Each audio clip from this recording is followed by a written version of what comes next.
Haha, let's get this party started. High def with the professional. Greasy Says. Yeah. What's up, everybody? And welcome to Greasy Says. My name is Greasy, aka Arturo, aka M-Cue.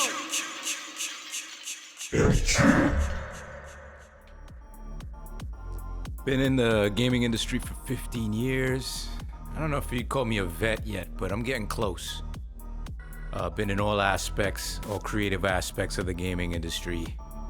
I'll get into my story.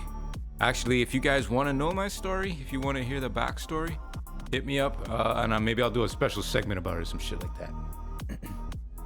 But yeah, we're here to talk about what it's like in the gaming industry from a quote-unquote minority's perspective. What it's like to be brown in the gaming industry. What's the challenges? What's the bullshit you deal with if you're coming in new? What kind of bullshit should you expect and how to avoid it? Understanding the landscape of this industry. Because there's a lot of stuff going on that a lot of people don't talk about. And I'm here to talk about some of that shit, especially today. Today we're gonna go into some shit. Real quick before that, follow me on Instagram, TikTok, and Facebook. That's at Greasy Says, GreasySays. And check out my music on Spotify, Bandcamp, and Soundcloud under the name M-Cue, M-Cue. So without further ado, let's kick it off with a question. Oh wait, I forgot about today's key. Dumbass. Today's key is... Remember, if you have a key that you want me to do an episode in, just let me know. Reach out to me. Okay, cool. Question time. So Greasy, what's it like being a brown game developer? What's it like being brown in games? The first word that comes to mind, exhausting. It's fucking exhausting being brown in America. Being an immigrant, and relax, Proud Boys, I'm a legal citizen, you fuckheads. Being an immigrant that spent the formative years of his life growing up in a society where black and brown folks are not the minority, living in America is like culture shock deja vu. Even in the most liberal of American societies, and I live in a pretty liberal American society, there are so many subtle and coded examples of racism in everyday life that it sometimes feels like I'm in Groundhog Day, repeating the same awkward and infuriating interactions with non-brown folks over and over ad infinitum. Ooh, wow. Did you hear about that case of police murdering black people who do nothing wrong? Yeah, Becky, I've been watching that shit and complaining about it for years. You didn't hear me? Oh, I love your hair. Oh my God, your son's hair. Your son's hair is so beautiful, I can't get enough of it. Can I touch his curls?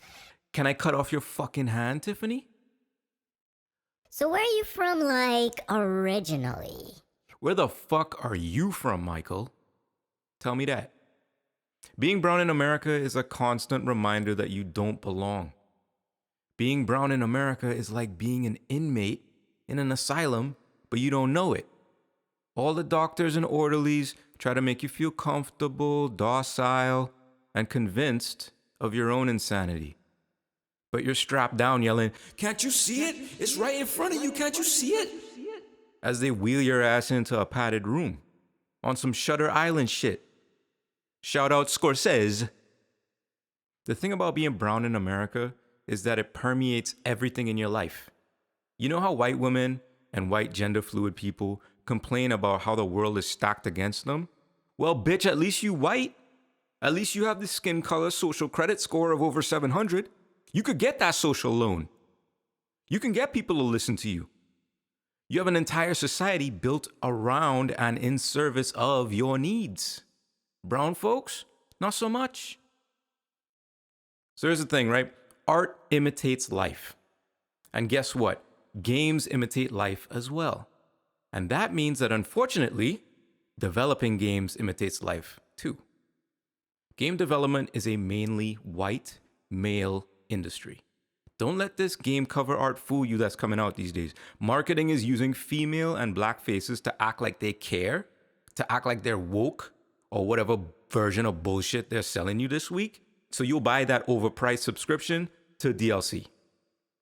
When you click on the careers page of a hiring game studio, and they're showing a diverse group of smiling 20-somethings who seemingly don't have a care in the world, realize that some marketing/community person or group of people handpicked those people so that their studio would appear inclusive. Not that it actually is. The people in that picture likely make up less than 5% of the staff at that studio. And it's highly unlikely that any of them are being paid fairly or, very important, are in executive positions. Usually there are so few brown people working at a development studio that we can't even form community. I don't know about you, but I am, and I have seen other non-white game devs eating a late lunch alone, isolated. Have you ever seen that? It drives me fucking crazy. That affects gaming culture as a whole. If you don't have a varied racial culture in your studio, you make singular culture games, which is why for decades, most leading game characters look like Nathan Drake or Samus Aran, or if you're on the bleeding edge of wokeness, Ellie from Last of Us. Ooh, she's a woman and she's gay. We did it, y'all. We fixed game character representation. Shots all around. This is the only world the devs understand. And if they do try to make a black character, you end up with these cringy caricatures like Barrett from Final Fantasy VII, that Guyanese boy from Metal Gear Rising, who's saying skunt every 5 fucking seconds, and that jackass Cole, my favorite, fucking Cole from Gears of War. Now, I'm not saying people like these characters don't exist, but I guarantee you, if you had more black and brown game devs on your team, eyebrows would have been through the fucking roof, and your decisions would have to have been questioned. That is if brown folks on your team weren't fearing unemployment. Ooh, I'm a senior manager, and I know how to fix this. We need a more diverse team. Let's hire one black woman and add her to a studio filled with white males. She'll fit right in. And I get to say I'm pushing diversity in games. No, she won't, Sharon. She'll get the job done. She'll crush it. But she'll never fit in. And you'll never see that. But you'll get recognized for improving diversity by all the other white people. So good for you.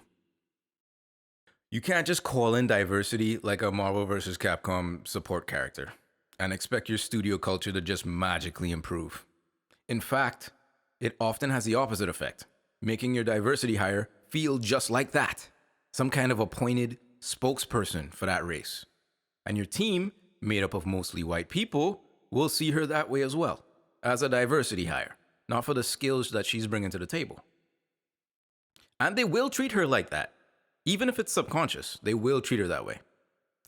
Which in turn will make her feel even more isolated and gaslighted. And she'll likely work harder to prove herself until all the fucks in the fucks given tank have dried up. And then when she bucks because she has no more fucks, now she have an attitude problem. Go fuck yourself. You have to build community in a team. And that means learning a culture and helping it thrive, which isn't something managers that I've worked with know how or are interested in doing. The culture of most development teams is white culture. There's plenty of great things about white culture. I mean, the whole get donuts for everyone thing, that shit's great. Free donuts, I love that. Your dedication to puns, I fucking love that. But white culture isn't exactly known for stepping outside of itself. It's seldom known for its self-awareness.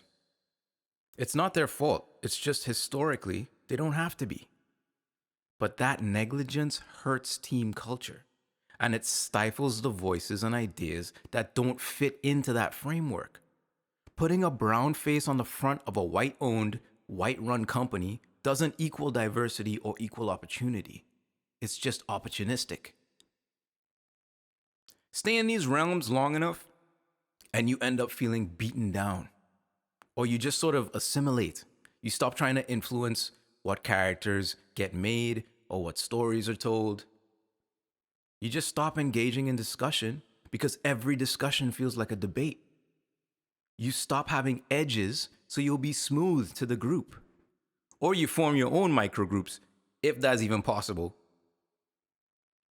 In my 15 years as a game dev, I have seen and heard all manner of fuckery regarding race, from the QA pit all the way up to the executive meeting rooms. And I've been exhausted by it, as I'm sure many others have. But I love making games, so the shortcomings of game dev culture won't stop me from thriving and doing what I love. Just like these asshats out here in the real world can't stop me from winning. But it's still exhausting. But we keep it moving.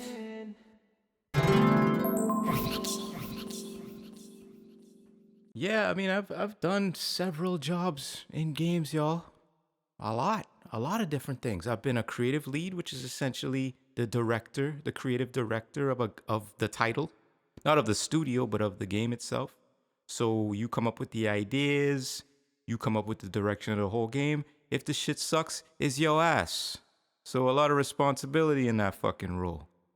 I've been audio lead, which is essentially manager of audio people and manager of the audio thumbprint of a particular game.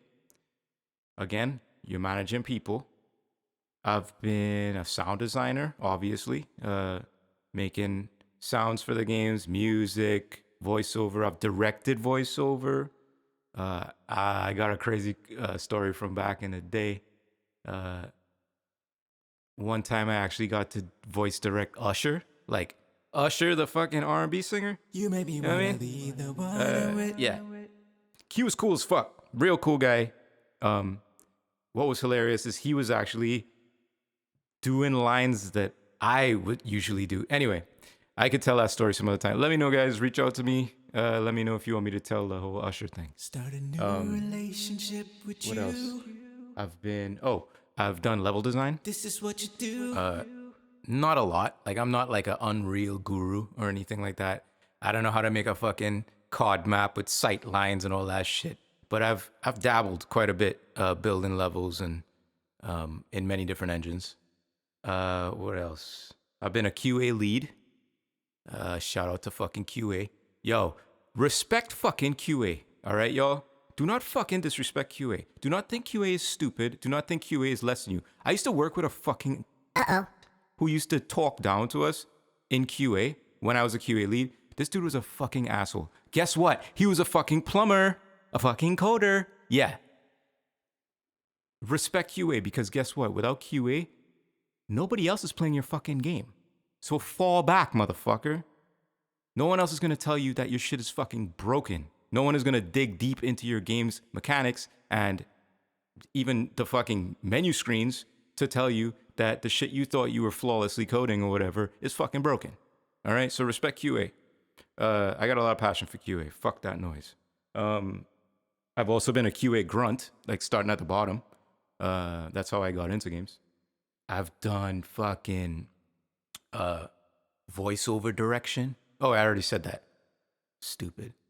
I've done mocap, both directed mocap, even directed mocap remotely, which is fucking wild, through video. But that totally is possible to be the future because you don't even need to be anywhere to do shit now.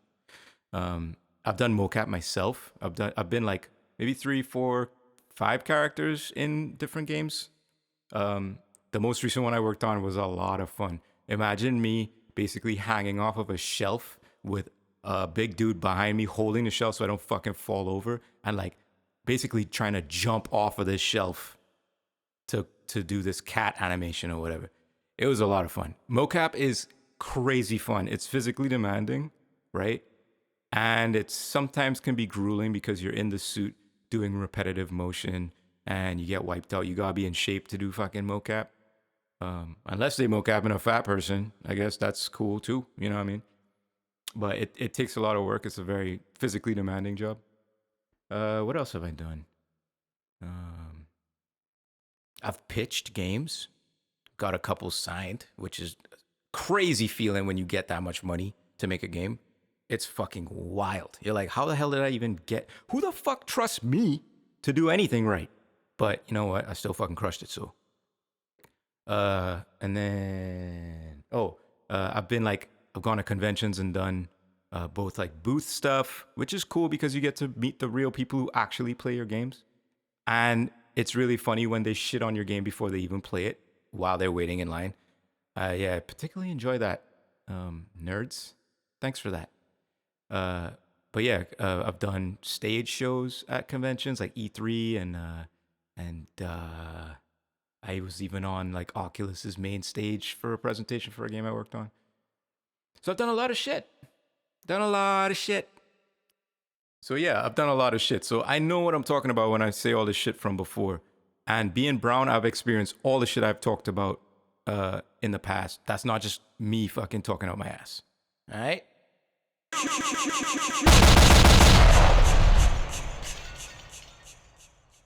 Guess what, y'all? Guess what?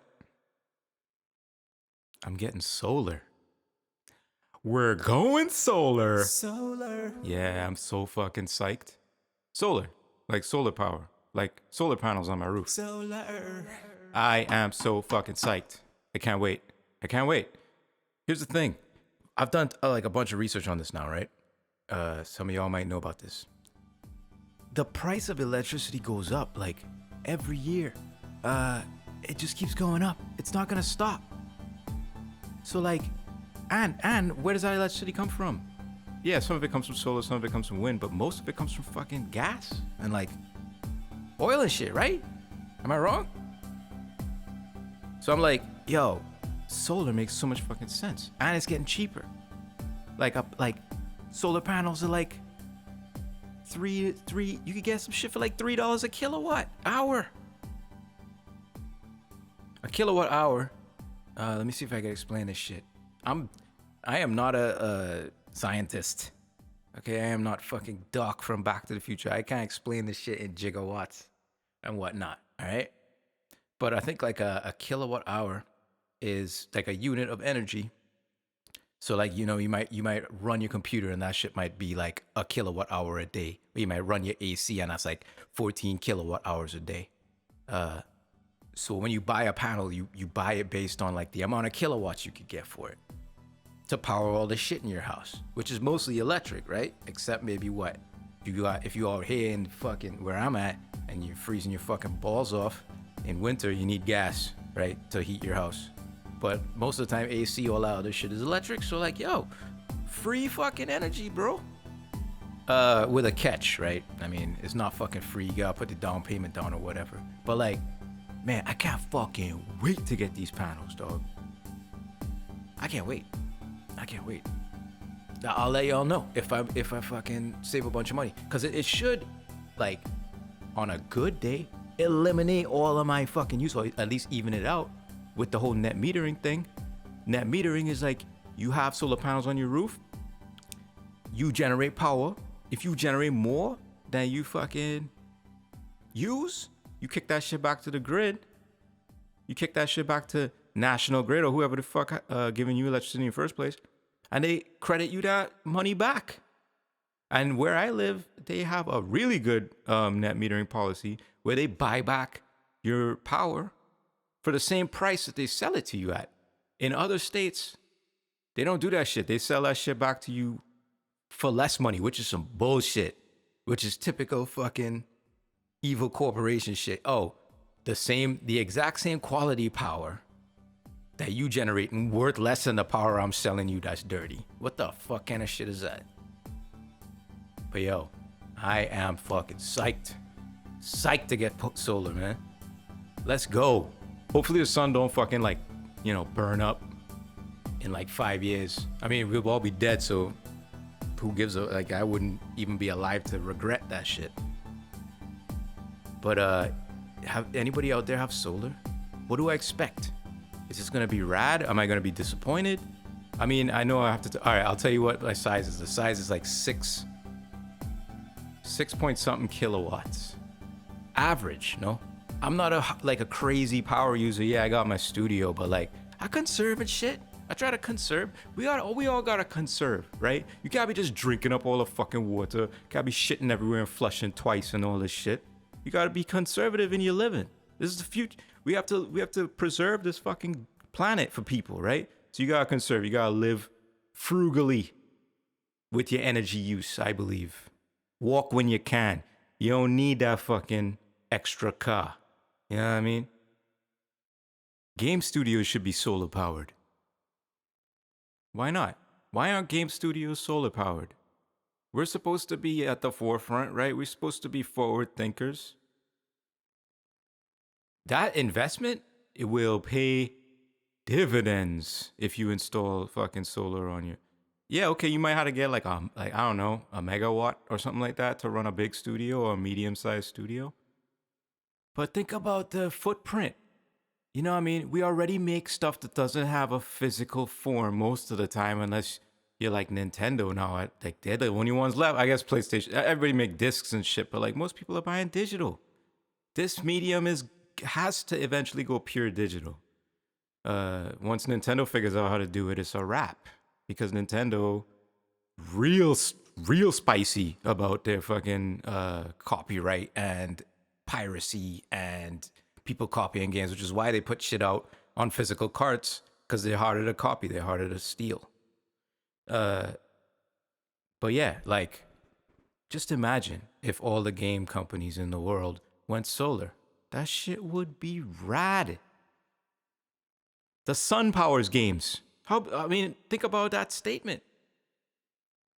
The sun helps us make games. Imagine attaching that shit to credits. Like the credits of your game. Like, you know, like here's QA and all the people in QA. And then at the end, special thanks. Thanks to the fucking dog that you have. Thanks to your fucking pet goldfish. Also, here's how much fucking free energy we generated while we made this title. Year 1, we generated this many kills. You know what I mean? That would be cool. That'd be a cool stat to put in some credits. Raise the awareness of conservative living, conservative development, green shit. Yo, I'm a genius. Let's go. Come on. Join in. Who should do it first? Yo, if Nintendo did it. But nah, Nintendo, they too cheap to do that shit. It's got to be like a small studio. No, it doesn't. If it was a big studio, that would be even more sort of impactful. Imagine if Activision went solar and just completely turned around their fucking shitty fucking reputation. Like Activision goes completely solar. They donate all the extra power they generate to low-income people that live in the town that they're in. Oh my God. And then Bobby Kotick becomes like Bill Gates and everybody loves him again. Oh, do it, Bobby. Do it, man. I'm telling you, people will love you. People will love you. Then you could, pull up and fucking sick arm guards on anybody you want and nobody would care because it's like, yo, Bobby Kotick is paying for my fucking air conditioning. I don't care. Let him shoot up this fucking cafe. I don't give a shit. Speaking of shooting up cafes, you remember that game Postal? Well, we're going to revisit it on this next segment that I'm calling Remember That Game. Anybody remember that game Postal? Like Going Postal? Came out in 97, which I had to look it up. It's the same time GTA came out, the first GTA. Right around that time, it seemed like all game companies were trying to offend people. Is that? Well, no, most of them. I gotta look up more examples. But like, isn't it weird that GTA and Postal came out in 97? Postal was a top-down isometric shooter in the vein of something like Smash TV, if you can even remember that far back. That's true throwback right there. Smash TV was in the arcades. It was almost like imagine Running Man as a game, but good, not like the Running Man game, where you're on a game show and you're going through these rooms, death rooms, you know what I mean? They're trying to kill you, and you rotate your guy around and shoot shit. Postal is in that vein. There was a Postal, sequel Postal 2, which was even more over the top and ridiculous, but it was first person, where you could piss on everything if you want. They had a button to piss. Way before Cyberpunk was pissing through pants, this guy was pissing out of the front of the screen. You could put a cat on your shotgun and you like ass first onto a shotgun, which is fucked up, and use the cat as like a suppressor. I think I remember PETA being pissed about that. I gotta look that up if PETA was pissed about that. But it just reminded me of this time when games would try to be, certain studios would try to be as offensive as possible. Piss off as many people as possible. Get as much press as possible. Bad press. Because guess what? Bad press is still good press. Bad press, actually they've mastered this now. Like, bad press is better than good press. People don't want to hear about the good shit going on for some reason. They only want to hear about the bad shit. They only want to hear about the offensive shit. And they want to get, triggered, basically. People live to get triggered. It's fun for them. I don't know. It's weird. People are like that. But Postal and GTA both exploited this idea of pissing off the public, getting as much bad press as possible as part of marketing your game, as part of selling your game.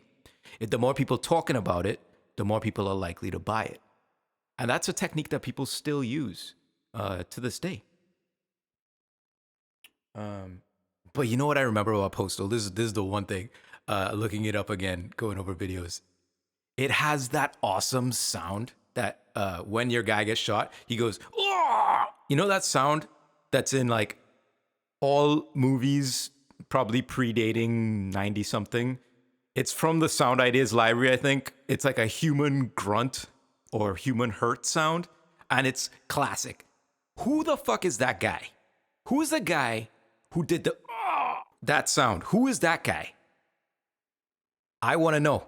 Write to me and tell me, because I don't know who that guy is. Everybody talks about the Wilhelm screen. They should call that shit like the guy's name grunt, or the guy's name hurt sound, pain sound effect or something. That guy's famous. Tim and Eric even used that sound effect like so much for comedy in their show.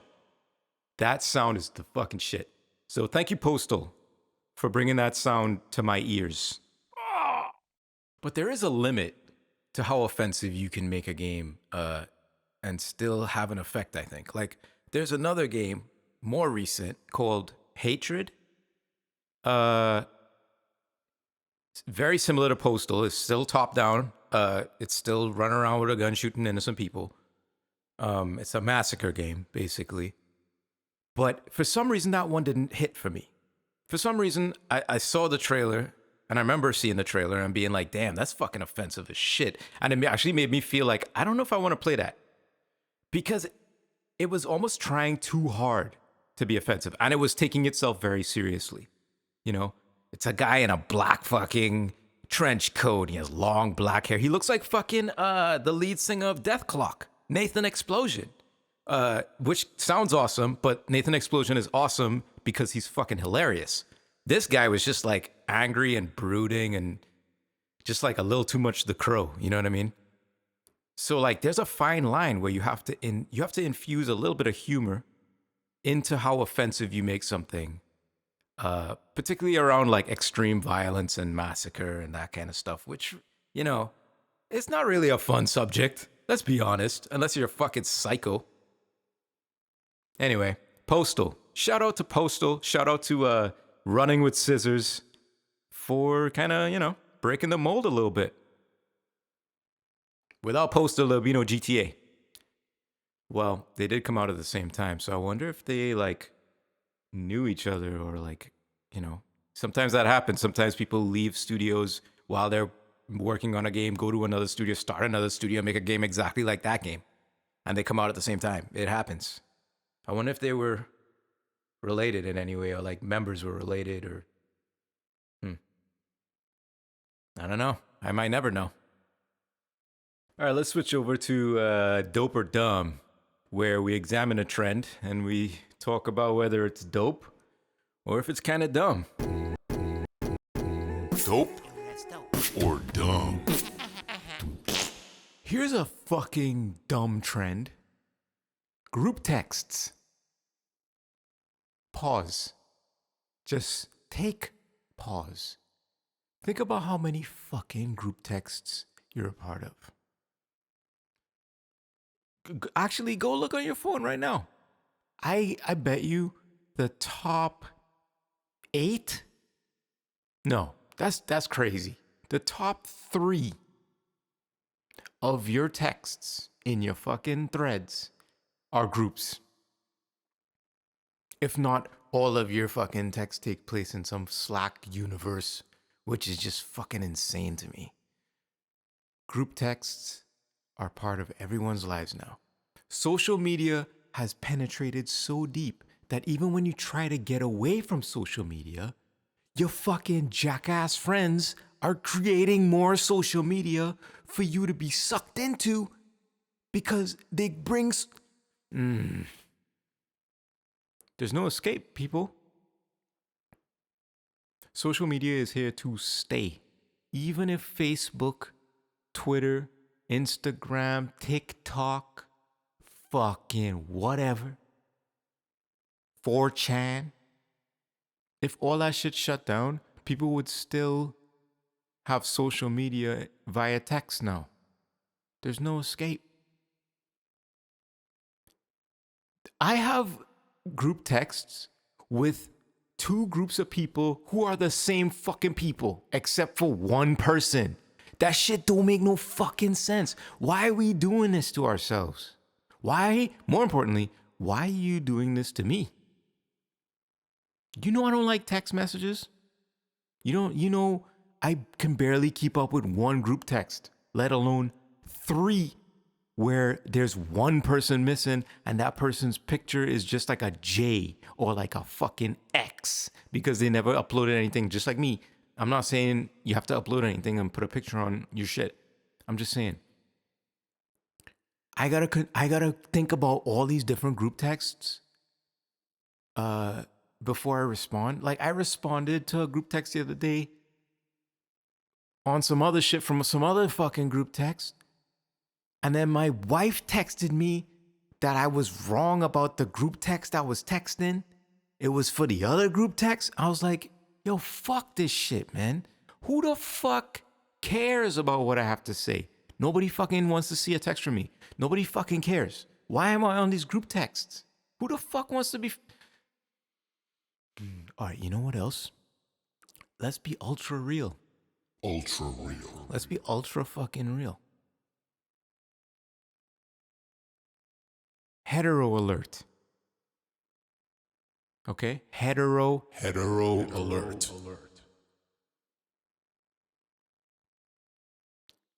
Does anyone else's wife text them while they're in the same fucking house? Anybody laughing right now? Anybody giggling to themselves right now? Like your ass is downstairs making a sandwich when she should be making it. I'm just kidding. Relax. You're downstairs making a fucking sandwich. She upstairs, let's say doing yoga. Mid-yoga, she texts you, yo, when you come up, bring the mayonnaise. They got this new mayonnaise yogurt. You text me. I could hear you. I could literally hear your bones creaking from a floor up. You can't just yell, bring the mayonnaise. You got to text me, bring the mayonnaise? Why? You know much more thought and effort it takes for me to reach in my pocket, open my phone, ignore all the other notifications in my fucking phone that are already there that I ignored from before, scroll down to find your fucking text about mayonnaise when you could have just yelled that shit down. Direct point of contact between you and me via sound waves traveling through the air. Go fucking figure. Wow. Just ask me for the fucking mayonnaise. Bring the mayonnaise up. You don't have to text me, bring the mayonnaise up. That took you longer than saying bring the mayonnaise up. Why are you texting me in the house? Why are you texting me in the house? We in the house. Unreal. It's kind of hilarious how much it pisses me off. Seems like a perfect time for some medication and meditation, huh? Need to calm down a bit.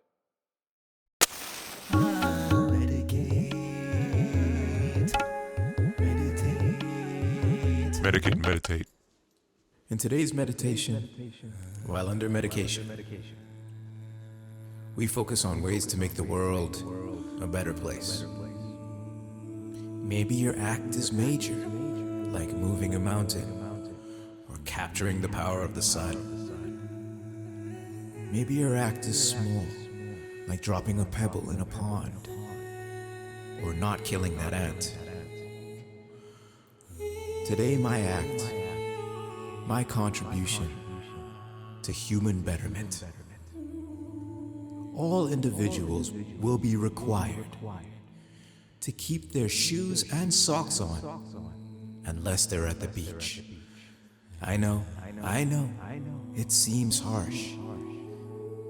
But if you're at the beach, let your toes frolic freely. But it also means there will be no toenail clipping on the train, no toe filing, no bunion carving on the bus.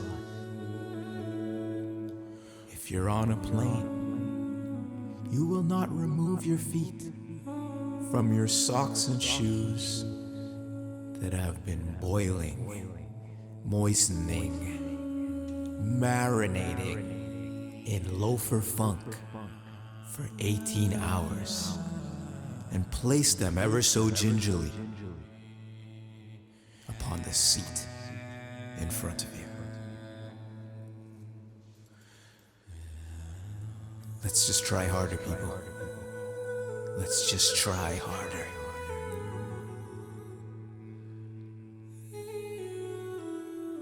Maybe we should just maybe we just get rid of group texts. That'll make the world a better place.